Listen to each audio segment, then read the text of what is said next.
Hey all, it's Denise and I'm here in my studio and I'm just kind of playing around today and tidying things up, and I wanted to finish off a couple little jelly plate transfers I had done, and just as a quick explanation, this was just a quick little copy of a painting that an oil painting I had done long ago. I just sat and did a really quick little gestural sketch of it, and I used that, put it underneath my jelly plate, laid my jelly plate on top of it, and painted it and pulled a couple transfer prints. So, and it just experimentation. I've never done it before. So this is the original, and these are the two little prints that I pulled.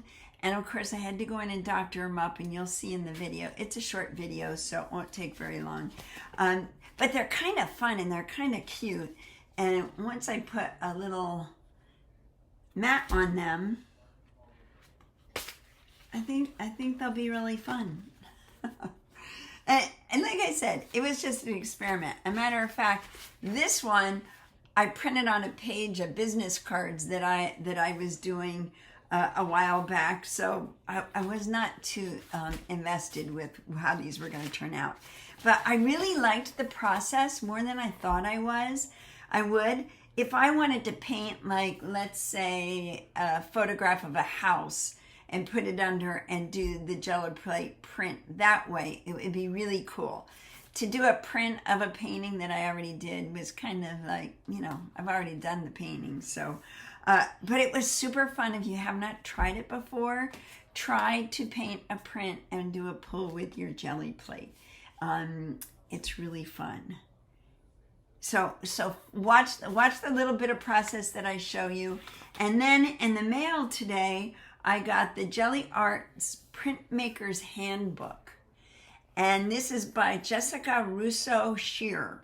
And I ordered it. It just came out. I pre-ordered it, and I cannot wait to go through this because I'm really interested with doing some printmaking with my jelly plate. So this video that you're going to watch, this short video, is a video I did for my class. I teach a class once a week, and the in-between, I don't always get a ton of time to demo because I like them to be able to paint, but the in-between week between classes, I oftentimes will go in and do a little bit more of a detailed video so they can see more of the demo, and that's what this is. So you'll hear me talking to my class. And anyway, jelly plate mono printing and pulling actual transfer prints. It's a challenge, and I have a big 18 by 24 jelly plate that I've actually tried it on. So I'm still working through that, and that's all I got to say. So take a look, enjoy, and I will see you next time. Bye. Okay, artists, so this is what we're going to do on Sunday. And like I told you in class this last week, I took my little painting, I laid it down underneath, face side up, underneath my jelly plate. I completely traced it out with a Sharpie pen, and I let that dry. And then I came back with my paint colors, thinking about a pineapple upside down cake, and starting with the colors I want to come forward. I started with those first, and then layered the other colors over top of that. And this was just a tester, so I wasn't being too careful. I'm looking forward to, I think I'm going to try another one of these tomorrow, obviously before I come back to class and demo it for you guys. And I think I'm going to try it on my big jelly plate. But I wanted to send you a quick little video so you could see exactly what I was talking about. So I went ahead, I have the painting underneath the jelly plate. I'm just copying exactly what's on that painting and painting it in on the plate. And then once that is dry, and you let that completely dry once you've got it painted, then you can go over, I believe I went over it, I can't really remember. I'll have to speed up the video to see what I went over it. I have a feeling I went over it with a clear medium. I think I went over it with a satin medium as my paint to re-wet everything laid the paper on it. I left the paper for about 10 minutes and then pulled it up. So it wasn't, it wasn't fabulous, but it was pretty fun. And I think with more experimenting, it's going to get better and better. But I wanted to share this with you because this is what we're going to be doing on Sunday. So find a painting, find something. I'm going to suggest you keep it kind of simple. Find something that you'd like to recreate with the Gelli plate. It could be something out of a magazine. It doesn't have to be a painting that you've done, although that works too. Whatever you'd like to recreate, bring it in, put it on your plate, and let's see what we got, okay?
So never to be one to waste my supplies.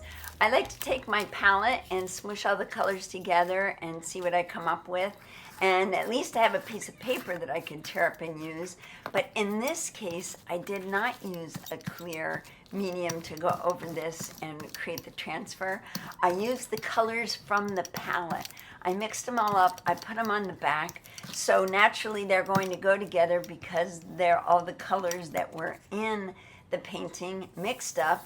I put my paper down and got it to really, really pressed it in, and then I believe I waited, I waited about a half an hour before I pulled it up. Could have been a little bit longer, but it was somewhere in that time frame.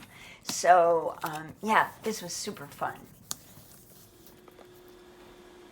And I've done a few more of these since I did this very first try.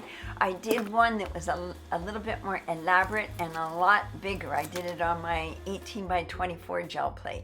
So unfortunately I didn't video the Gelli part of it, but I think I'm gonna go back and do all the touch up, and I can show you the original and my first pull and my second pull. So maybe that'll be coming up next week in the next video. Until then, thanks for being here. Thanks for taking a look, and I will see you next time. Bye.